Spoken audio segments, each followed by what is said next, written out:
నమస్కారం.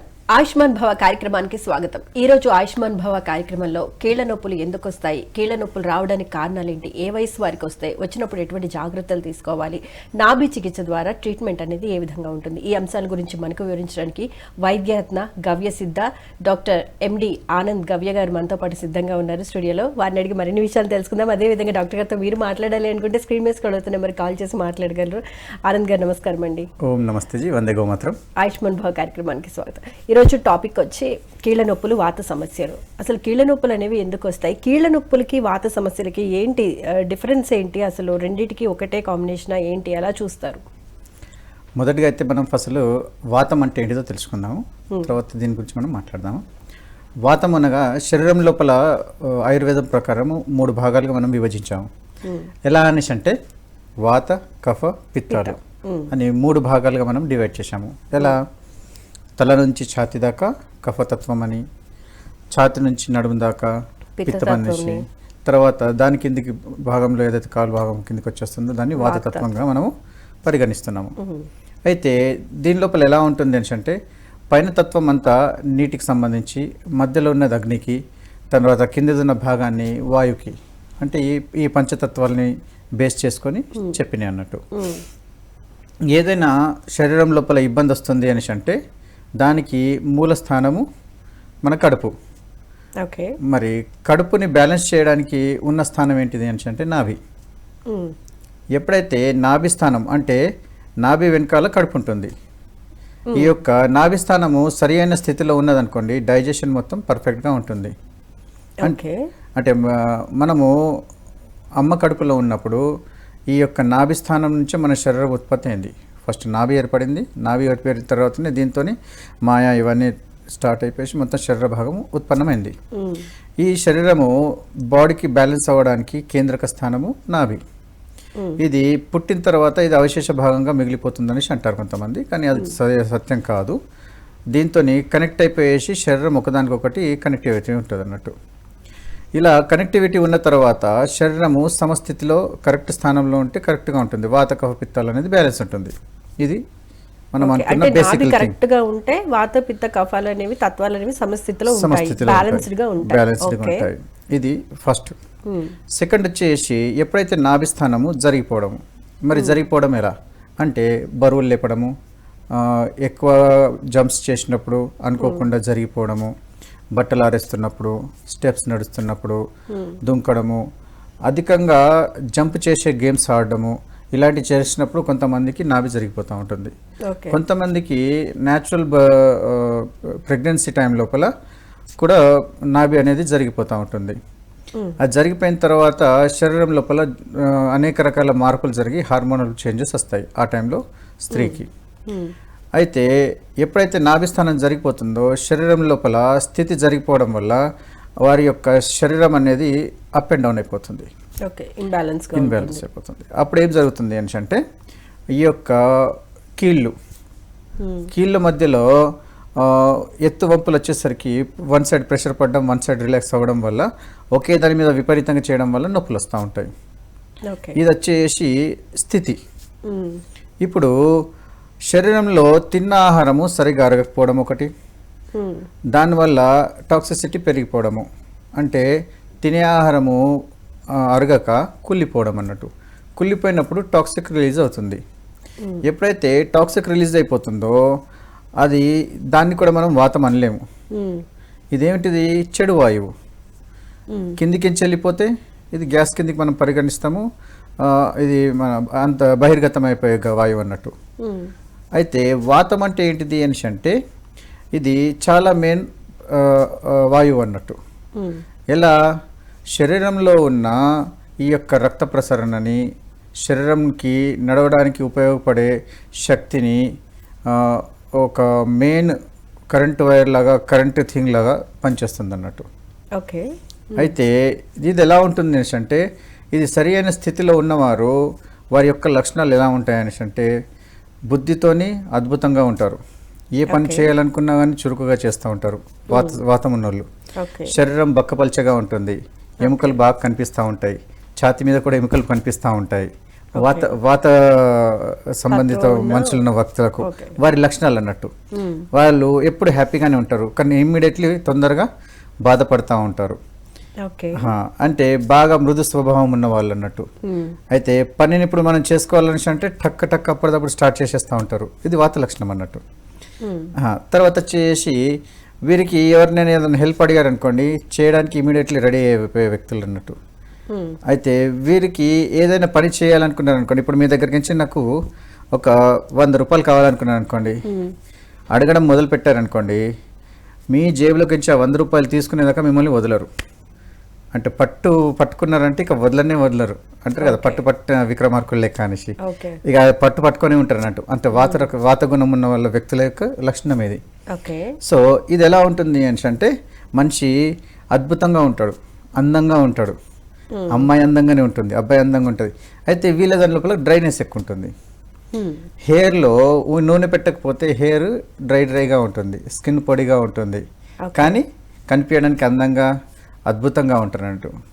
అబ్బాయిలు హ్యాండ్సమ్గా బాగా కనిపిస్తారు, కానీ వారి స్కిన్ పొడి బారిపోయి ఉంటుంది. సో ఈ లక్షణాలతో ఉన్నవారు వాత గుణం అని అనుకోవాలి. తర్వాత వచ్చేసి వాతము అధికంగా అయిపోతే ఏమవుతుంది అనేసి అంటే, శరీరం లోపల ఉన్న స్థితి దెబ్బతింటుంది. అంటే అది నడుస్తున్న స్థానంలో నార్మల్గా ఉంటే శరీరం యొక్క పనులు సరిగ్గా సజావుగా జరిగిపోతూ ఉంటాయి.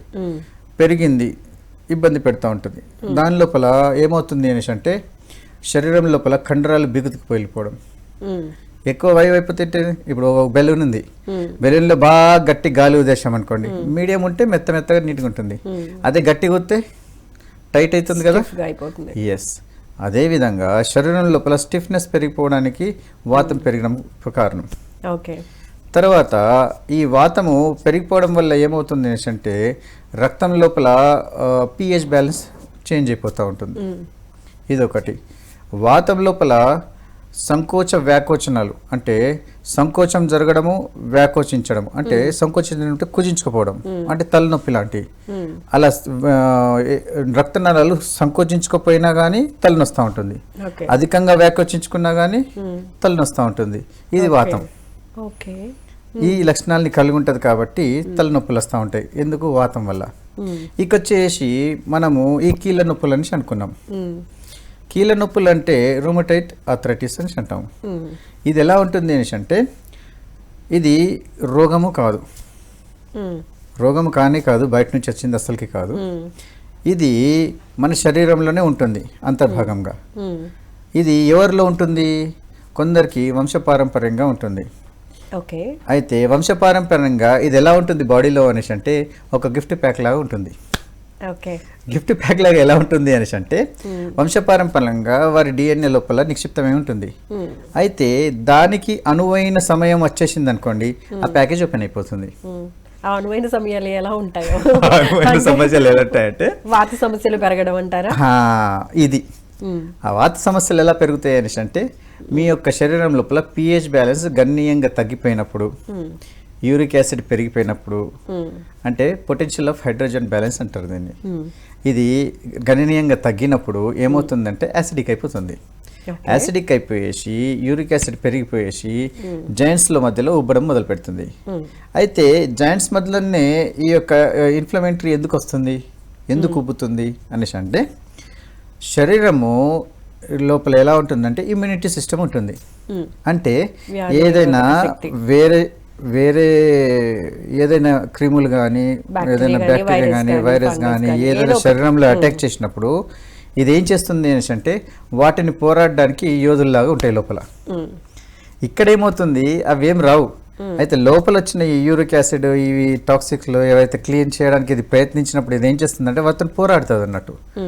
ఆ పోరాడినప్పుడు ఏమవుతుంది అనేసి అంటే, ఏదైతే ఎముకకు మధ్యలో ఫ్లూయిడ్ ఉంటుంది ఒకటి, ఏదైతే ఆ ఫ్లూయిడ్ లోపల ఆ ఫ్లూయిడ్ విపరీతంగా పెరిగిపోతుంది. అప్పుడు వచ్చినప్పుడు ఈ పోరాడడానికి వచ్చిన ఈ లోపల ఉన్న కణాలు ఏం చేస్తాయి అనేసి అంటే, వాటి యొక్క బలాన్ని, వాటి యొక్క స్థితిని ఎక్కువగా పెంచేసుకుంటుంది. అప్పుడు ఏమవుతుందంటే తెలియకుండానే వాపులు రావడం స్టార్ట్ అయిపోతుంది, ఉబ్బుతుంది. అంటే మన యొక్క రక్షణ వ్యవస్థ ఫెయిల్యూర్గా మారిపోతే ఇట్లా అవుతుంది. రక్షణ వ్యవస్థ కరెక్ట్ ఉన్నదంటే ఈ ప్రాబ్లం రాదు. రక్షణ వ్యవస్థ ఫెయిల్యూర్ అయిపోయేసి మనల్ని ఇబ్బంది పెట్టడం స్టార్ట్ చేస్తుంది. అంటే వ్యాధి నిరోధక శక్తి తక్కువ అవటం కానీ లేకుండా ఉండటం కానీ అలాంటివి జరిగినప్పుడు వ్యాధి నిరోధక శక్తి ఎక్కువ పెరిగిపోవడం వల్ల అవుతుంది. ఎందుకు? ఈ యొక్క యూరిక్ యాసిడ్ని పెంచేసి దాన్ని తీయడానికి ప్రయత్నిస్తూ ఉంటుంది. మరి ఇది ఎందుకు వస్తుంది అని మన ప్రశ్న ఇది ఇప్పుడు అనుకోండి. ఏమవుతుంది అనేసి అంటే తినే ఆహార పదార్థాల లోపల ఈ యొక్క ఉదాహరణకు పప్పు దినుసులు దీనివల్ల అవుతుంది. మళ్ళీ తర్వాత వచ్చేసి సిట్రస్ జాతి ఫ్రూట్స్ తినడం. సిట్రస్ జాతి ఫ్రూట్స్ అంటే పులుపుకు సంబంధించిన ఏ పదార్థాలైనా అతిగా తింటే ఈ ప్రాబ్లం వచ్చేస్తుంది.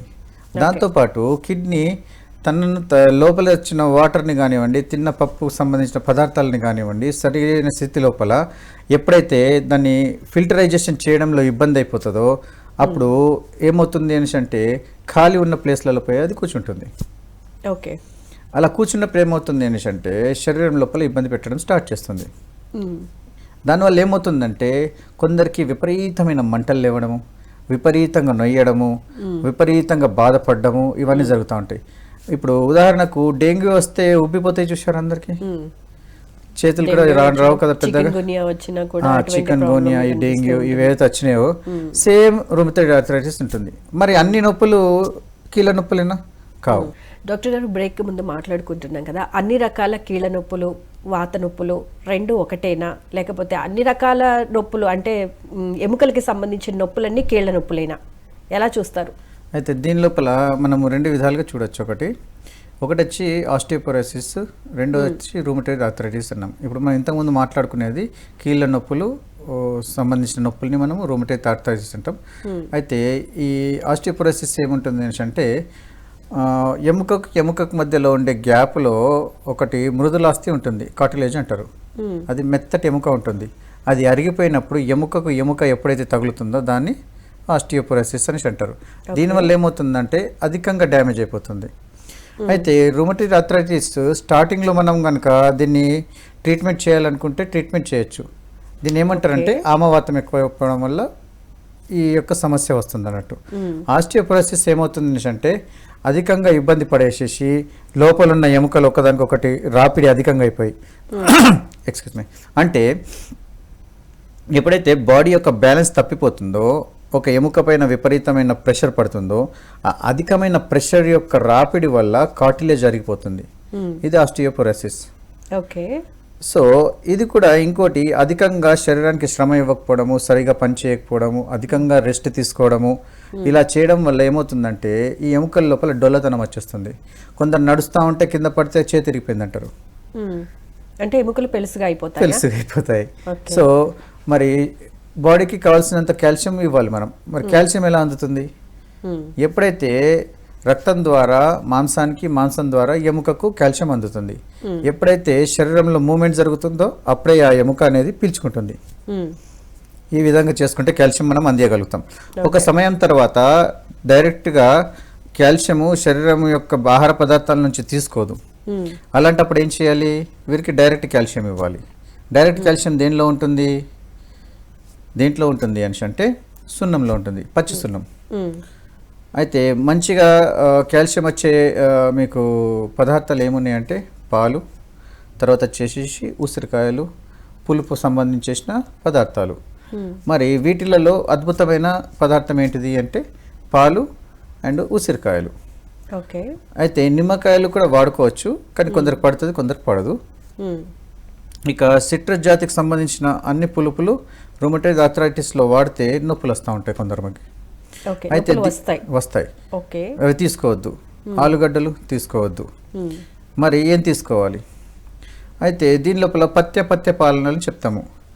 అయితే కొందరి లోపల శోధన చేసినప్పుడు ఏమవుతుందంటే, శోధన అంటే పరిశోధన జరిగింది, దాని లోపల ప్రతిసారి దాని లోపల కొత్తగా చేస్తూ ఉంటారు, కొందరి మీద ప్రయోగాలు చేస్తూ ఉంటారు. దాని లోపల ఏం జరిగింది అంటే పులుపు పదార్థాలు ఎక్కువ తీసుకున్న వారి లోపల ఈ రూమటైడ్ ఆర్థరైటిస్ అనేది లెవెల్ పెరిగిపోయింది. పప్పులు ఎక్కువ తినే వాళ్ళ దాని లోపల ఎక్కువ పెరిగిపోయింది. తర్వాత వచ్చేసి కొందరికి పాలు, కొందరికి అధికంగా వేపుళ్ళు ఇలాంటి తినే వాళ్ళకు కూడా పెరిగిపోయింది. మాంసం తినే వాళ్ళ దాంట్లో కూడా పెరిగిపోతుంది. తర్వాత అధికంగా మందులు, కాఫీ తాగే వాళ్ళకు, మందు అంటే మద్యం సేవించే వాళ్ళలో, మళ్ళీ సిగరెట్ తీసుకునే వాళ్ళలో ఈ రుమటైడ్ ఆర్థరైటిస్ అనేది విపరీతంగా పెరిగిపోతూ ఉంటుంది. మరి ఎలాంటి వాళ్ళ దాని లోపల పెరగదు అనేసి అంటే సాత్విక ఆహారము అంటే శాకాహారం తీసుకున్న వారి లోపల పెరగదు. దాంతోపాటు ఏ శరీరానికి ఏం పడుతుంది అనేసి ప్రతి శరీరానికి తత్వం వేరు ఉంటుంది కాబట్టి గమనించి ఏం తినాలి ఏం లేదు కొంచెం కొంచెం చూసుకుంటూ మనము దాన్ని శోధన చేసుకుంటే ఎవరిది వారు తెలుసుకోవచ్చు. ఓకే, అంటే ప్రతి ఒక్కరికి ఇప్పుడు మీకు ఈ ప్రాబ్లం వచ్చింది కదా అనేసి అంటే మీకు డాక్టర్ ఇచ్చిండు, దీనివల్ల మీకు తగ్గింది, ఇది నాకు తగ్గింది, ఇది మీరు వాడండి అనేసి మీరు ఇంకో వ్యక్తులకు చెప్పలేరు. ఎందుకంటే మీ శరీర తత్వం వేరు, మీ మందు వేరు. నా శరీరము నా యొక్క నాడి వేరు, నా మందు వేరు. అలా ఉన్నప్పుడు నీకు తగ్గింది కదా అనేసి నీకు తగ్గుతుంది అనేసి ఇస్తారు. అలా ఎప్పుడు చేయొద్దు. ఎప్పుడైనా ఏం చేయాలి అనేసి అంటే డాక్టర్ పర్యవేక్షణలో వెళ్ళి నాడి చెక్ చేసుకొని మీకు ఏం మందులు అవసరం ఉంది, ఏం లేదు, ఎంతలు ఉన్నదని మీరు సంపూర్ణమైన ట్రీట్మెంట్ తీసుకోవాలి. ఎవరు పడితే వారు ఈ మందు తీసుకో తగ్గుతుంది, ఈ మందు తీసుకో తగ్గుతుంది ఇలా అనేసి అంటే లివరు కిడ్నీ పాడైపోతుంది. అందుకోసము ఇలాంటి ప్రయత్నాలు చేయకూడదు. ఇప్పుడు ఈ రుమటైడ్ ఆర్థరైటిస్ లోపల ఈ ఇన్ఫ్లమేటరీ వచ్చేసి నొప్పులు ఉంటాయి. మరి పర్మనెంట్ ట్రీట్మెంట్ ఉందా, మొత్తానికి తగ్గుతుందా? తగ్గే అయితే ఛాన్సెస్ లేవు. అధికంగా అయిపోయినప్పుడు స్టేజెస్ దాటిపోతే స్టార్టింగ్లో ఉన్నప్పుడు ఉంటే దాన్ని మనం అదుపులో చేసుకొని మనం సెట్ చేసుకోవచ్చు. ఎక్కువ అయితే మాత్రం చేసుకోలేము. అయితే తగ్గించుకోవాల్సిన విధానం అంటే స్టార్టింగ్ స్టేజ్ లో లక్షణాలు ఏ విధంగా ఉంటాయి? జనరల్ గా నొప్పులతోనే స్టార్ట్ అవుతుందా? జనరల్ గా నొప్పులతోనే స్టార్ట్ అవుతుంది. వాపులు వస్తూ ఉంటాయి. ఒకసారి ఇక్కడ వాపు వస్తే, ఒకసారి ఇక్కడ వస్తుంది, ఇక్కడ వస్తే ఇక్కడ వస్తుంది, మళ్ళీ ఇక్కడ వస్తే ఇక్కడ వస్తుంది. అది ఎలా ఉంటుందంటే రోజు తప్పించి రోజు జంపింగ్ జాక్ చేసినట్టు బాడీలో తిరుగుతూ ఉంటుంది అన్నట్టు కీళ్ళల్లో మధ్యలో. అది అధికంగా అయినప్పుడు ఏమవుతుందంటే ఉబ్బిపోతుంది, వేలు కూడా మనం కదిలించరాని పరిస్థితిలోకి వస్తుంది మన శరీరం. అది క్రానిక్ స్టేజ్ అవుతుంది. ఎస్. ఓకే. అది అలా ఎలా ఉంటుంది అనేసి అంటే నిద్ర పట్టదు, ఆ నొప్పులకు విపరీతంగా ప్రాబ్లమ్స్ వస్తూ ఉంటాయి. దీని లోపల ఏం చేస్తానంటే అలోపతిలో స్టెరాయిడ్స్ కానీ పెయిన్ కిల్లర్స్ కానీ ఇస్తూ ఉంటారు. తాత్కాలికంగా తగ్గుతుంది, మళ్ళీ ఎక్కువ పెరిగిపోతూ ఉంటుంది. ఇదేంద్ర నా కర్మ అనేసి అనుకుంటాం. అయితే ఇవన్నీ కాకముందు ఏం చేయాలని అంటే మీకు ఇచ్చిన గిఫ్ట్ ప్యాకేజ్ అవుతుందో దాన్ని ఓపెన్ చేయకుండా చూసుకోవాలి. అంటే సరిగ్గా సరైన సమయానికి లేవాలి. అంటే దినచర్య ప్రతిసారి మన వీడియోలో మనం చెప్పుకున్నట్టుగా దినచర్య ఖచ్చితంగా పాటించాలి. దినచర్య అంటే ప్రొద్దున 3:30-4కి బ్రహ్మముహూర్తంలో లేవాలి. కాలకృత్యాలు కరెక్ట్గా తీర్చుకోవాలి. ఎవరైతే కాలకృత్యాలు కరెక్ట్ తీర్చుకుంటారో వారి యొక్క వాతము, పిత్తము, కఫం అనేది బ్యాలెన్స్గా ఉంటుంది. తర్వాత దంతదవనం కరెక్ట్ చేసుకోవాలి. మళ్ళీ నీళ్ళు కరెక్ట్ తీసుకోవాలి. మోషన్ కరెక్ట్ ఉండాలి. ఎక్సర్సైజెస్, రెగ్యులర్ ఎక్సర్సైజెస్ కంపల్సరీ చేయాల్సిందే. తర్వాత స్నానము, వారి శరీరానికి గోరువెచ్చటి నీళ్ళు కావాలా, చల్లటి నీళ్ళు కావాలా, వేడి నీళ్ళు కావాలా, అది చూసుకొని కాలానుగుణంగా మనం సెట్ చేసుకోవాలి. ఏం అర్థం కాకపోతే డాక్టర్ని సంప్రదించాలి. ఎందుకు? వైద్యులు మీకు నిత్యము మీకు గైడెన్స్ చేసేది వైద్యులు కాబట్టి వారి దగ్గరకు కాబట్టి ఇంతకుముందు ప్రతి ఇంటికి ఒక వైద్యులు ఉండేవారు, పర్మనెంట్ వైద్యులు. వీరుంటే వారి దగ్గర వెళ్ళేవారు, ఇంకా వారి దగ్గర వెళ్ళిపోయేవారు. ఇప్పుడు ఏంటంటే first opinion, third opinion, fourth opinion అనుకుంటే ఎట్టేటో మార్చుకుంటూ వెళ్ళిపోతూ ఉంటారు. ఏం జ్వరాలకు కూడా వీళ్ళు ముందు అలా ఉండకపోయేది. సో ఇప్పుడు ఇలా చేసుకుంటూ భోజనం, సూర్యోదయమైన 2 గంటల లోపల భోజనం, మధ్యాహ్నం భోజనం, రాత్రి భోజనం 5 నుంచి 6 మధ్యలో, అంటే సూర్యాస్తమయానికి 2 గంటల ముందు భోజనం చేయాలి. బ్రేక్ఫాస్ట్ ఉండదు. అయితే ఈ కాలర్ లైన్ లో ఉన్నారు, కాలర్ తో మాట్లాడదాం. హలో. హలో, నమస్తే అండి, మీ పేరు ఎక్కడి నుంచి మాట్లాడుతున్నారు? నమస్తే మేడం, నా పేరు రమాదేవి. రమాదేవి ఒంగోలు నుంచి మాట్లాడుతున్నా. ఓకే అండి, చెప్పండి మీ ప్రాబ్లం ఏంటో డాక్టర్ గారికి. నమస్తే రమాదేవి గారు, చెప్పండి. నమస్తే సార్. చెప్పండి అమ్మా. సార్, నాకు 5 years నుంచి మోకాలు పెయిన్స్ ఉన్నాయి. తర్వాత మళ్ళీ బ్యాక్ పెయిన్ వచ్చింది, లోయర్ బ్యాక్ పెయిన్. ఓకే. ఇది అదే ఆర్థరైటిసా లేకపోతే రుమటైడ్ ఆర్థరైటిసా? మీకు రుమటైడ్ ఆర్థరైటిస్ ఉంటే మీకు ఈ యొక్క జాయింట్స్ మధ్యలో మీకు ఇన్ఫ్లమేటరీ ఉబ్బడం ఇలాంటివి అవుతాయి. చేతులు కదలవు, విపరీతంగా నొప్పులు వస్తాయి. మీకు నాభి జరిగిపోయింది. మీకు నాభి జరిగిపోవడం వల్ల వచ్చిన ఈ సమస్య కాబట్టి నాభి సెట్ చేసుకుంటే మీకు పూర్తి అయిపోతుంది. మీకు రుమటైడ్ ఆర్థరైటిస్ లేదు. ఓకేనా? లేదు, నాభి చికిత్స చేయించుకోండి. నాభి చికిత్స చేసుకుంటే అయిపోతుంది. స్క్రీన్ లోపల నా నంబర్ ఉన్నది, కొట్టేసి ఒకసారి వచ్చి కలవండి, మీ ట్రీట్మెంట్ అయిపోతుంది.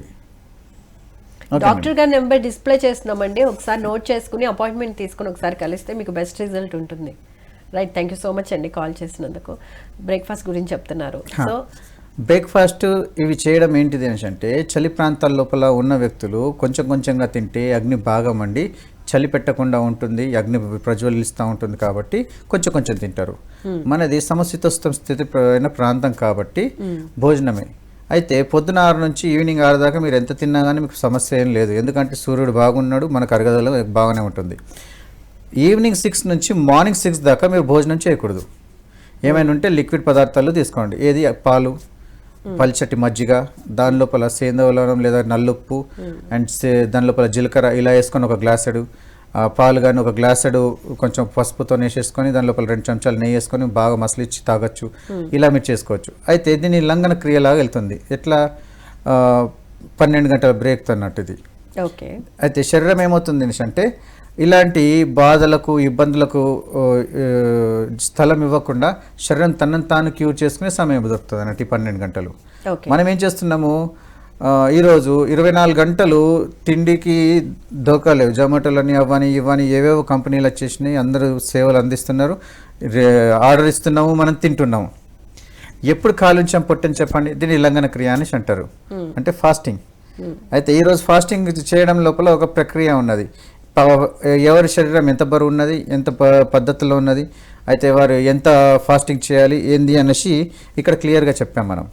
సో అన్నిటికంటే ఈజీ తరీకా ఏంటిది అంటే నేను చెప్పిన పద్ధతిలో దీన్ని అష్టాంగ హృదయం లోపల మహర్షి వాగ్భటాచార్యులు ఫస్టే చెప్పేశారు. సూరజుక్తే అంటే సూర్యుడు ఉదయించిన తర్వాత అస్తమించేదాకానే కడుపులో పొయ్యి వెలుగుతుంటుంది కాబట్టి తినండి. ఓకే. అస్తమించిన తర్వాత మళ్ళీ పొద్దున్న దాకా అది రెస్ట్ అన్నట్టు పొయ్యికి. అంటే మార్నింగ్ 6 నుంచి ఈవినింగ్ 6 లోపు ఏదైనా తిన్నా సరే. ఓకే. ఆ తర్వాత స్టాప్ చేసేయాల్సిందే, ఇంకేం లేదు. ఏదైనా తీసుకున్నా ఓన్లీ లిక్విడ్స్ గా తీసుకుంటే బెటర్, సాలిడ్ గా తీసుకోకూడదు. ఈ విధంగా చేసుకున్నారని అంటే ఈ యొక్క గిఫ్ట్ ప్యాక్ అనేది బంద్ అయిపోతుంది మీకు. సో ఇది వచ్చేసి మన కీళ్ళవాతానికి సంబంధించిన సమస్య. మరి కీళ్ళవాతం వచ్చినప్పుడు డాక్టర్ల యొక్క పర్యవేక్షణలో ఉండి చేసుకోవాలి. అయితే దీనికి వచ్చే నొప్పుల్ని మనం కొంచెం తగ్గించుకోవాలి అని చెప్పి ఎలా అంటే ఆలుగడ్డ తింటే ప్రాబ్లం కానీ దీన్ని అప్లికేషన్గా ఇస్తే ఇన్ఫ్లమేటరీ తొందరగా తగ్గుతుంది. అయితే దీన్ని ముక్కలుగా స్లైసెస్గా తరిగి రాత్రి నీళ్ళలో నానబెట్టి ఆ నానబెట్టిన నీళ్ళని బట్టలో ముంచి ఉంచాలి. దాని మీద ఆ ముక్కలు పెట్టేసి ఆ బట్టని చుట్టేసేయాలి నీళ్ళలో దాంతోనే. పైన బట్ట ఆరిపోయేదాకా అలానే ఉంచేసిండ్రు అనుకోండి, ఫస్ట్ వేడిగా చల్లగా ఉంటుంది, తర్వాత వేడెక్కుతుంది. అది తీసేసిండ్రంటే అట్లా మెల్లమెల్లగా రిడక్షన్ అయిపోతూ ఉంటుంది అధికంగా ఉన్నది. అది దాంతోపాటు మన యొక్క ఆలుగడ్డని పేస్ట్ చేసి ఆ పేస్ట్ని దాన్ని అప్లికేషన్ చేసి దాన్ని బట్ట చుట్టేసిండ్రు అనుకోండి, మొత్తం ఆరిపోయేదాకా ఉంచేసినా కానీ అలా మీ యొక్క ఇన్ఫ్లమేటరీ తగ్గిపోతుంది. తర్వాత వచ్చేసి తినే ఆహార పదార్థాల లోపల పసుపు యొక్క ప్రయోగం చేసినా కానీ బాగా అద్భుతంగా పనిచేస్తుంది. ఎందుకంటే దీనిలో కర్కుమిన్ ఉంటుంది. ఇదేం చేస్తుంది అనేసి అంటే శరీరం లోపల ఉన్న ఈ ఇన్ఫ్లమేటరీని తగ్గించే ప్రాపర్టీస్ ఎక్కువ ఉంటాయి అన్నట్టు పసుపులో. అయితే పసుపుని ఏ పసుపు లోపల కర్కుమిన్ ఎక్కువ ఉంటుందో ఆ పసుపుని తీసుకొని వాడడం మంచిది. అంటే మీరు సంకర జాతి కాకుండా మన యొక్క దేశవాళీ పసుపుని యూజ్ చేయడం అద్భుతంగా పనిచేస్తుంది. అయితే ఒరిజినల్ పసుపు లోపల తొందరగా పురుగు అవుతుంది, కల్తీ ఉన్న పసుపు లోపల పురుగులు కావు. ఇది మీరు కొంచెం దృష్టిలో పెట్టుకొని ఉంచండి. పసుపులో పురుగు అవుతుంది అని అంటే అది మంచి పసుపు అని అర్థం, అది మీరు గుర్తుంచుకోవాలి. పసుపుని ఎక్కువ తీసేసుకోవాలి అంటే తినే ఆహార పదార్థాల లోపల. అట్లనే వెల్లుల్లి కూడా అలానే పనిచేస్తూ ఉంటుంది. ఔషధంగా కాకుండా అసలు వెల్లుల్లిని తీసి పక్కన పెడితే ఇంకేం ఆహార పదార్థాలు ఉన్నాయి? ఇట్లా అల్లం ఉన్నది, తినే ఆహార పదార్థాల లోపల ఆకుకూరలు ఉన్నాయి. అయితే ఇలాంటి వాళ్ళు పచ్చి కూరగాయలు తినకూడదు.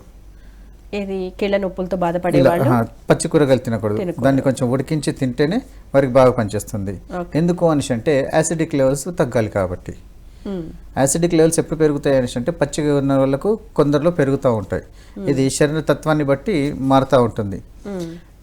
ఇవన్నీ మనకు ఇంతకుముందే మన గురువులు ఇవన్నీ మనకు బోధించి పెట్టారు. కొంచెం కాలక్రమేణా మనం దాన్ని అవాయిడ్ చేసాం కాబట్టి జనాల మధ్యలో ఇంత లేదు. లేకపోతే ఇంతకుముందు చేసేవాళ్ళు ఇవన్నీ ఖచ్చితంగా. ఇంతకుముందు హాఫ్ బాయిల్ చేసేసి తినిపించేవారు. ఇప్పుడు క్యారెట్ ఉంది, బీట్రూట్ ఉన్నది, వీటిని డైరెక్ట్గా పచ్చిగా తినే బదులు కొంచెం హాఫ్ బాయిల్ చేసి తినిపించేవారు. దాంతో డైజెషన్కి ఈజీగా ఉంటుంది అన్నట్టు.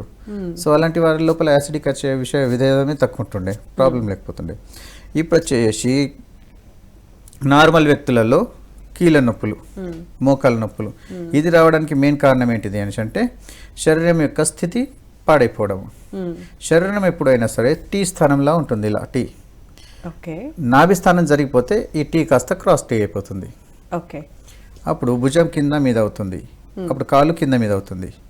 అప్పుడు ఏమవుతుందంటే కింద మీద అయిపోవడం వల్ల నీ బరువు కూడా పెరిగిపోతుంది, డైజెషన్ కరెక్ట్ లేకపోతుంది. అప్పుడు దాంతో ఒకే మోకాల మీద విపరీతమైన ప్రెషర్ పడతా ఉంటుంది, వాళ్ళ నడక కూడా మారిపోతుంది. ఎలా ఉంటుంది, ఒక కాలు ఇడుస్తాడు, ఒక కాలు రిలాక్స్ పెడతాడు. అబ్బా ఇది వస్తుందని చెప్పేసి దీన్ని చేస్తారైతే దీనికి ఇక్కడ ఎక్కువ పడతా ఉంటుంది. అప్పుడు ఏమవుతుందంటే మెల్లమెల్లగా ఇది లాంగ్ టైం లోపల వీరు ఇలానే ఉంచుకోవడం వల్ల ఒక్కదాని మీద అధికంగా ప్రెషర్ పడేసి అక్కడ ఎముక అరిగే అవకాశం ఉంటుంది, కుంటడము. ఇది నువ్వు ఒకసారి కొన్ని రోజులు, ఒక రోజు 2 రోజులు ఉంచితే ఓకే. ఈ స్థితిలో ఎక్కువ ఉండేవంటే అప్పుడు నీకు నడుము నొప్పి, తర్వాత వెన్నుపూసల్లో అన్ని నొప్పులు, వీపులో నొప్పి, మెడలు ముందుకు వచ్చేస్తాయి. ఎందుకంటే కొంచెం ఆపడానికి ఇలా చేస్తారు కదా, అది చేసినప్పుడు ఆ స్థితి మారిపోతుంది కదా, దాంతో నొప్పి ఎక్కువైతుంది. అంటే ఇక్కడ కానీ వాళ్ళే తెలుసుకోగలరంటారా? తెలుసుకుందాం కాలర్ తో మాట్లాడిన తర్వాత అండి. హలో, నమస్కారం అండి. నమస్తే అండి, మీ పేరు, ఎక్కడి నుంచి మాట్లాడుతున్నారు? నిజామా నుంచి మాట్లాడుతున్నాను. అయితే నరహరి గారు చెప్పండి, ప్రాబ్లం ఏంటో. నమస్కారం డాక్టర్ గారు. నమస్కారం అండి నరహరి గారు, చెప్పండి. డాక్టర్ గారు, నా కాళ్ళు ఫ్రాక్చర్ అయ్యి 10 years అయిందండి. ఓకే. అయితే అది ఫెయిల్ చేసి ఇక్కడ గుండి ఇక్కడ తొడల్లో ఉంది, నాకు ఫ్రాక్చర్ అయింది. అయితే గుండికి సపోర్ట్ ఇస్తారు కదండి, క్లిప్, అది తీయడం జరిగింది. లైఫ్ లాంగ్ రాడ్ పెట్టారండి. అయితే ఫిజియోథెరపీ పోయినానండి, పోతే ఇక్కడ నొస్తలేదండి. ఏది కాళ్ళు మోకాలు కింద పిక్క మధ్యలో గ్యాప్ ఇచ్చానండి నేను. ఎందుకంటే నాకు గ్యాస్ట్రిక్ వచ్చేసిందండి. అందులోని నడిచేవాడిని, వాకింగ్ చేసేవాడిని, ఫిజియోథెరపీ అన్ని, సైక్లింగ్ అవన్నీ చేసేవాడిని అండి. మళ్ళీ స్టిక్ పట్టుకుని వస్తున్నానండి. వాటర్ సిస్టమ్ అయిందండి. ఇక్కడ నొప్పి రావట్లేదు సార్. డాక్టర్ గారు, ఎక్కడ పిక్కలో పోవడం అసలు నొప్పి అంత ఒళ్ళంతా బాగా నొస్తుంది సార్. అయితే మీకు ఇక్కడ వాతం పెరుగుతున్నది సార్. వాతం పెరుగుతున్నది, నొస్తలేదు. నరాలు రక్త ప్రసరణ సరిగా కావట్లేదు సార్. అయితే మీకు వాతం పెరిగింది సార్. అయితే వాతాన్ని మీరు బ్యాలెన్స్ చేసుకోవాల్సి వస్తుంది. అవునండి. ఎందుకంటే మీరు చేస్తున్నప్పుడు వాకింగ్ ఇవన్నీ చేస్తున్నారు కదా, మీరు చెప్పిన పద్ధతులు, మీరు చెప్పిన ఏదైతే కారణాలు కనిపిస్తున్నాయో ఆ కారణాలు బట్టి చెప్తున్నాను. కొంచెం మీరు బరువు కూడా తగ్గించేసుకోండి. అది కూడా మీకు కొంచెం బరువు తగ్గించాల్సి వస్తుంది. అండ్ తర్వాత ఆహార నియమాల్లో కొంచెం మార్పు తీసుకురండి. ఎప్పుడు లేస్తున్నారు మీరు మార్నింగ్? నేను పొద్దున అప్పుడప్పుడు నేను గోళీలు మొత్తం మానేసానండి. Very good. వద్దని నాకు లివర్ టెస్ట్ కూడా చేయించుకున్నా, అది మంచి క్యూర్ అయిపోయిందండి మోషన్స్ లో. సంతోషం. ఇక మళ్ళీ నేను టెస్ట్ చేసి డాక్టర్ గారు నాకు పైన బంగామే పోసిందో పెట్టారు. అయితే వాకింగ్ నాకు చేసేది కాదు, అది సిస్టమ్ ఇట్లా కింద కూర్చోవద్దు, మొక్కలు ముక్కలు ఇట్లా ఈ మోషన్స్ ఇట్లా పోతారు చూడము, అదొక్కటి అట్లా ముక్కలం పెట్టుకోవద్దు అని డాక్టర్ గారు వాళ్ళు చెప్పారు ఆపరేషన్ చేసినాక. అవును, ఎందుకంటే రాడ్ పెట్టారు కాబట్టి అది కొంచెం బ్యాలెన్స్ అవుట్ అయిపోతే మళ్ళీ ఎక్కువ ఇబ్బంది అవుతుందని చెప్పారు వారు. చెప్పండి ఇంకా. ఇక గ్యాస్ట్రిక్ జర వస్తుంటది, పదార్థాలు జర తగ్గించడం. ఎందుకంటే మీరు నడవడం తగ్గించేశారు అండ్ దాంతోపాటు మీ శరీరం లోపల యాక్టివిటీ తగ్గిపోయింది. దానివల్ల మీకు వచ్చే సమస్య అండి. కొంచెం ఏమైనా యాక్టివిటీ పెంచడానికి ప్రయత్నించండి. ఏమైనా కట్టె లాంటిది ఏమైనా పట్టుకొని నడవడానికి ప్రయత్నించండి. అండ్ ప్రొద్దున 4-5కి లేచేసి మీ కార్యక్రమాలు స్టార్ట్ చేయండి. ఎవరైతే లేట్ లేస్తారో వారి శరీరం అనేది ఇట్లానే ఉంటుంది. కొంచెం దాంట్లో మార్పు తీసుకురండి. ఇంకా మీకు వివరాలు తెలుసుకోవాలి, నన్ను కలవాలి అని అనుకుంటే బుధవారం, గురువారం, శుక్రవారం నిజామాబాద్ లోపల వేణుమాల్ పక్కకు మనకు ఫస్ట్ ఫ్లోర్ లోపల మన హాస్పిటల్ ఉంటుంది, హరిఓం పంచకవ్య చికిత్సాలయం. నేను అక్కడ మీకు అవైలబుల్ ఉంటాను, మీరు కలవచ్చు నరహరి గారు. ఓకేనా అండి? నరహరి గారు, డాక్టర్ గారి నెంబర్ డిస్ప్లే చేస్తున్నామండి, ఒకసారి నోట్ చేసుకుని అపాయింట్మెంట్ తీసుకోండి. డాక్టర్ గారు కాలర్ ఉన్నారండి, కాలర్తో మాట్లాడదాం. హలో, నమస్తే అండి, మీ పేరు? నా పేరు విఠల్ సుబ్బారావు అమ్మా. సుబ్బారావు గారు, చెప్పండి ప్రాబ్లం ఏంటో డాక్టర్ గారికి. విజయానికి. ఓకే అండి, చెప్పండి. అమ్మా, నాకు చేతి వేళ్ళు గలుపుల్లో సురుకుమని పోట్లు వస్తుంటాయమ్మా. ఓకే, ఎప్పటి నుంచి అండి? అది మా ఈ ఛానల్ నుంచి ఉన్నాయి, అప్పుడప్పుడు వస్తున్నాయి, కొన్ని రోజులు ఉంటాయి, కొన్ని రోజులు ఉండవండి. ఓకే, మీ నాకు వయసు షుగర్ ఉంది అమ్మా. మీ వయసు ఎంతండి? నాది 69 ఏళ్ళు అమ్మా. ఓకే అండి, చెప్పండి ఇంకేం సమస్యలు ఉన్నాయి? నా సమస్య మెయిన్ అదే ఎక్కువ ఈ చురుకు పని పోటీచ్చినప్పుడు చెయ్యంతా మన సూప్ పెట్టి కూర్చున్నట్టు ఉంటుందమ్మా ఏళ్ళలో కనుపుల్లో. ఓకే, చూపించుకున్నారా ఎక్కడన్నా? ఎక్కడ ఆయుర్వేదిక్ హాస్పిటల్కి వెళ్తే అది షుగర్ వల్ల వస్తుందని చెప్పి చెబుతున్నారండి. గవర్నమెంట్ ఆయుర్వేదిక్ హాస్పిటల్కి వెళ్ళాను విజయవాడలో. ఓకే ఓకే, షుగర్ వల్ల అన్నారా? డాక్టర్ అడుగుతామనమ్మా. షుగర్ ఉందా, కంట్రోల్లో ఉంటుందా లేకపోతే ఎక్కువ ఉంటుందా? కంట్రోల్ ఉంటుంది, 200 లోపే ఉంటుందండి. అవునా, సరే ఇంకేదైనా సమస్యలు ఉంటే డాక్టర్ గారికి ఎక్స్ప్లెయిన్ చేయండి. అలాగే ఇంకేం చేసామో నాకు అదే మెయిన్ ప్రాబ్లం తల్లి. ఓకే డాక్టర్ గారు. ఓకే అండి, అయితే షుగర్ని మీరు కొంచెం కుమార్ గారు నమస్కారం అండి. అయ్యా, నా చేతికి ఏళ్ళు గనుపుల్లో సూర్యులు పెట్టి కూర్చున్నట్టు చురుకుమంటుంటాయండి. ఓకే, దాని గురించి మందు చెప్తారని మీరు ఫోన్ చేశాయ్యా. మీకు మందు కాదండి, మీకు ట్రీట్మెంట్ కావాలి. మందుతో తక్కువ కాదు అయ్యా, మందుతో తక్కువ కాదు ఇది. ఎందుకంటే నరాలు ఒత్తుకపోతున్నాయి కాబట్టి మీకు అలా సురుకు అంటున్నాయి. దాని తర్వాత మీకు మందు ఇవ్వాల్సి వస్తుంది. అంటే నీ మెడలు ఉన్నాయి కదా, మెడల్ మెడలో ఎత్తు పెట్టుకుంటే నొప్పిగా ఉంది, కానీ కొద్దిగా మధ్య టవల్ పెట్టుకుంటే అంత నొప్పి అనిపించట్లేదండి. అయితే మెడల కింద మీరు ఆ పిల్లో పెట్టడం తగ్గించేసేయండి, ఆ ప్రభావం అనేది తగ్గిపోతుంది. సమయం ఉన్నప్పుడు ఏం చేయండి అంటే హైదరాబాద్ లోకల్ బ్రాంచ్ ఉంది మంది, ఆ బ్రాంచ్కి మీరు ఫోన్ చేసి ఒకసారి కలవండి. ఎందుకంటే మీ యొక్క నాభి బాడీని అలైన్మెంట్ చేసి మీ షుగర్ వ్యవస్థ సెట్ చేసినామంటే మీకు ప్రాబ్లమ్ సాల్వ్ అవుతుంది. ఓకేనా? అలా హైదరాబాద్ లో ఇప్పుడు మీ నంబర్ ఉంది చూడండి, ఒకసారి చూద్దాం, అర్థం కాలేదు. 8374494494కి మీరు ఫోన్ చేసి మీకు దానికి వాట్సాప్ పెట్టేస్తే మీకు అడ్రస్ పెట్టేస్తాము, మీరు హైదరాబాద్కి వచ్చేసేయండి. ఓకే రండి, నో ప్రాబ్లం. 9100821255కి మీరు కొట్టేసినా కానీ మీరు సమాచారాన్ని తెలుసుకోవచ్చు. ఇది కొత్తపేట మరియు నిజామాబాద్ లోపల బ్రాంచెస్ ఉన్నాయి. ఓకేనా అండి? ఇంకేమైనా డౌట్స్ ఉంటే డాక్టర్ గారి నెంబర్ డిస్ప్లే అవుతుందండి, ఒకసారి నోట్ చేసుకుని అపాయింట్మెంట్ తీసుకోండి. Right, thank you so much అండి కాల్ చేసినందుకు. డాక్టర్ గారు, ఈ కీళ్ళ నొప్పులకి సంబంధించి, వాత సమస్యలకి సంబంధించి నాభి చికిత్స ద్వారా ట్రీట్మెంట్ అనేది ఏ విధంగా ఉంటుందో ఒకసారి ఎక్స్ప్లెయిన్ చేస్తారా? అయితే దానికి ముందు ఒక చిన్న నోట్ ఇద్దాం అనుకుంటున్నాను. ఈ నెల 23, 24 తారీఖులలో పాలకొల్లు భీమవరం లోపల క్యాంప్ పెడుతున్నాము. పోయినసారి పెట్టాము మనం ఒక సెకండ్కి పాలకొల్లులో, అందరు బాగా నచ్చారు. ఈసారి మాత్రం 23, 24 పెట్టాలనికేసి అనుకుంటున్నాను. అక్కడ మనం వచ్చిన వాళ్ళకు మీరు అడిగిన ఈ యొక్క నాభి చికిత్స, ఈ కీళ్ళ నొప్పులకు చేస్తాము. అయితే నాభి చికిత్స అంటే ఏంటిదంటే శరీరం యొక్క స్థితి తప్పిపోతుంది. చాలామంది బరువులెత్తి కష్టజీవులు అన్నట్టు. అయితే తర్వాత ఏంటంటే శరీరం అతి నాజుగ్గా ఉన్న వాళ్ళ మధ్యలో కూడా ఈ నాభి స్థానం జరిగిపోతుంది. ఇది జరిగిపోయిన తర్వాత శరీరం లోపల ఒక పార్ట్కి ఇంకో పార్ట్కి విపరీతమైన ప్రెషర్ రావడం వల్ల అనేక సమస్యలు వస్తూ ఉంటాయి. ఇదే బాడీ లోపల డిసార్డర్ అనేసి అంటాం మనం. డిసార్డర్లు రావడానికి ముఖ్యంగా బేసికల్ స్థానం ఏంటిది అని అంటే నాభి జరిగిపోవడం. ఎప్పుడైతే నాభి స్థానాన్ని సరైన స్థితిలో మనం తీసుకొచ్చామనుకోండి, శరీరం యొక్క పార్ట్స్ తన పనులు తాను చేసుకోవడం మొదలు పెడతా ఉంటుంది. అయితే జరిగిపోయినప్పుడు ఏం జరుగుతుందో చెప్తాను. నాభి స్థానం జరిగిపోయిన తర్వాత ఏమవుతుందంటే ఆటోమేటిక్లీ భుజాలు డౌన్ అయిపోతాయి, మెడ ముందుకు వచ్చేస్తుంది. మెడ ముందుకు రావడం వల్ల సర్వైకల్, వెన్నుపూసల్లో నొప్పులు ఇవి రావడం స్టార్ట్ అవుతుంది. నాభి జరిగిపోయింది కాబట్టి నాభికి వెనుక ప్లేస్లో ఉండే L4, L5, L6 ఈ లంబర్ సెక్షన్ ఏదైతే ఉన్నదో దాని లోపల ప్రాబ్లం వచ్చేస్తుంది. మళ్ళీ శాక్రంలో ప్రాబ్లం వచ్చేస్తూ ఉంటుంది. తర్వాత ఈ భుజాలు మీరు ముందుకు వంచేస్తున్నారు కాబట్టి థోరెక్స్ T3, T4, T5, T6 అంటే థోరెక్స్ స్థానం ఏదైతే ఉన్నదో డైరెక్ట్గా ఈ గుండెకి వెనుక భాగంలో ఉన్న వెన్నుపూసలో మార్పు రావడం స్టార్ట్ అవుతుంది.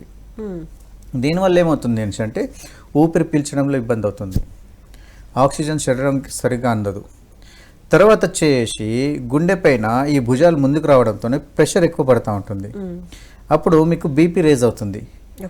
అయితే అందరు ఏమనుకుంటారంటే బ్లడ్ ప్రెషర్ పెరుగుతుంది, కారణం ఏంటిది అని అంటే తినే ఆహార పదార్థాలు, కొలెస్ట్రాల్ ఇవన్నీ అనేసి అనుకుంటున్నారు. అయితే ఇక్కడ జరిగేది ఏంటిది, మీ భుజాలు ముందుకు పడిపోవడం వల్ల గుండె పైన ప్రెషర్ పడడంతో పంపింగ్ విపరీతంగా పెరిగిపోతుంది. అప్పుడే హై బ్లడ్ ప్రెషర్ పెరిగిపోతూ ఉంటుంది. దాని యొక్క స్థితిని కరెక్ట్ చేశామనుకోండి, ప్రెషర్ అనేది తగ్గిపోతుంది. బీపీ యొక్క ప్రెషర్ పెరిగిపోవడం వల్లనే మీకు విపరీతమైన చెమటలు ఇవన్నీ రావడం స్టార్ట్ అవుతూ ఉంటుంది. ఇంకోటి ఇది నాభిస్థానం జరిగిపోవడం వల్ల ఏమవుతుందంటే డైజెషన్ కరెక్ట్ రాదు, శరీరం ముందుకు వంగిపోతుంది. దాంతో ఈ అన్నవాహిక ఏదైతుందో కుజించుకుపోతుంది. అప్పుడు ఏమవుతుంది, డైజెషన్ సరిగా కాక నోట్లో పులుపు రావడము, తేన్పులు రావడము. ఇంకోటి, తినే ఆహార పదార్థాలు తినేటప్పుడు విపరీతంగా నీళ్లు తాగడము, కూల్ డ్రింక్ తీసుకోవడము. దీనివల్ల ఏమవుతుందంటే ఆహారము డైజెషన్ కాక కూలిపోతూ ఉంటుంది. ఓకే. దీనివల్ల ఏమవుతుంది అనేసి అంటే విపరీతమైన టాక్సిక్ లెవెల్స్ పెరిగిపోతాయి. ఓకే. దాంతో వాత ప్రవృత్తి పెరిగిపోయేసి అన్ని శరీరం లోపల ఉన్న కండరాల నొప్పులు, కాళ్ళ నొప్పులు, కీళ్ళ నొప్పులు ఇవి స్టార్ట్ అయిపోతాయి అన్నట్టు. ఓకే. అయితే మెయిన్గా కీళ్ళ నొప్పులు ఇవన్నీ రావడానికి మెయిన్ కారణం ఏంటంటే నాభి జరిగిపోవడం. నాభి స్థానాన్ని కరెక్ట్ చేశారనుకోండి నొప్పులు తగ్గిపోతాయి. అయితే ఇన్ఫ్లమేటరీ వచ్చేసి మీ యొక్క మసల్ లోపల టైట్నెస్ ఎక్కువ ఉన్నది అనేసి అంటే వాటికి మనము నూనెలు కానివ్వండి, బాములు కానీ పెట్టేసేసి మనం రిలాక్సేషన్ చేయొచ్చు తాత్కాలికంగా. పర్మనెంట్ రిలాక్సేషన్ మీకు కావాలి అనేసి అంటే నాభి చికిత్స చేసుకోవాల్సిందే. ఒకసారి నాభి చికిత్స చేసుకుంటే మళ్ళీ రిపీట్ అయ్యే ఛాన్స్ ఉంటుందంటారా? రిపీట్ అయ్యే ఛాన్స్ ఉంటుంది. ఎట్లా ఉంటుంది అనేసి అంటే లేపే బరువుని ఎలా లేపాలి అనే సంగతి తెలియకపోతే మళ్ళీ రిపీట్ అవుతుంది. అయితే లేపే విధానం మేము చెప్తాము, ఎలా ఉండాలో విధానం చెప్తాము. దాంతో వాళ్ళకు ఇంకోసారి నాభి జరగకుండా పర్మనెంట్ గా మనం ట్రీట్మెంట్ చేయొచ్చు. వాళ్ళ లైఫ్ స్టైల్ కూడా కొంచెం చేంజ్ చేసుకుంటూ ఉండు, అయితే ఫుడ్ తీసుకుంటూ ఉంటే అన్ని సెట్ అయిపోతాయి. అయితే నేను చెప్పినట్టుగా ఈ యొక్క దినచర్య, తినే ఆహార పదార్థాలు అంటే ఇప్పుడు ఏం చేస్తున్నారు మన వాళ్ళు, ఏం చేస్తున్నారు ఇక్కడ ఈ ఇన్స్టెంట్ ఫుడ్ మీద బాగా ఆధారపడిపోయినరు. దాంతో ఏంటంటే పైన ఉన్న పొట్టును ఒలిచేసి పాడేసేసి లోపల ఉన్న గుజ్జుని తినడం మొదలు పెట్టిండ్రు. అంటే ఫైబర్ తక్కువ తీసుకుంటున్నారు. ఇలాంటి పదార్థాలు తీసుకోవడం వల్ల శరీరానికి కావాల్సిన పోషణ పదార్థాలు దొరుకుతలేవు. దాంతో నాభి చికిత్స చేయించుకునేటప్పుడు మీరు ఏ పదార్థాలు తీసుకోవాలి, ఏ పదార్థాలు తీసుకోకూడదు, లైఫ్ స్టైల్ ఎలా ఉండాలి, ప్రాపర్గా అంటే వెయిట్ లిఫ్ట్ చేసేటప్పుడు ఎటువంటి పద్ధతిలో లిఫ్ట్ చేయాలని ప్రాపర్ విధానంతో వాళ్ళకి ట్రీట్మెంట్ చేస్తూ వాళ్ళని గైడ్ చేస్తూ ఉంటారు అనమాట. మళ్ళీ రిపీట్ అవ్వకుండా ఉండే ఛాన్స్ ఉంటుంది. Right, thank you so much అండి. ఈ కీళ్ళ నొప్పులకి సంబంధించి, వాత సమస్యలకు సంబంధించి నాభి చికిత్స ద్వారా ట్రీట్మెంట్ ఏ విధంగా చేస్తారు అండ్ అదేవిధంగా మా కాలర్స్ అడిగిన ప్రశ్నలు కూడా చాలా చక్కగా సమాధానాలు చెప్పినందుకు ధన్యవాదాలు. ఓం నమస్తే జీ, వందే గోమాత్రం.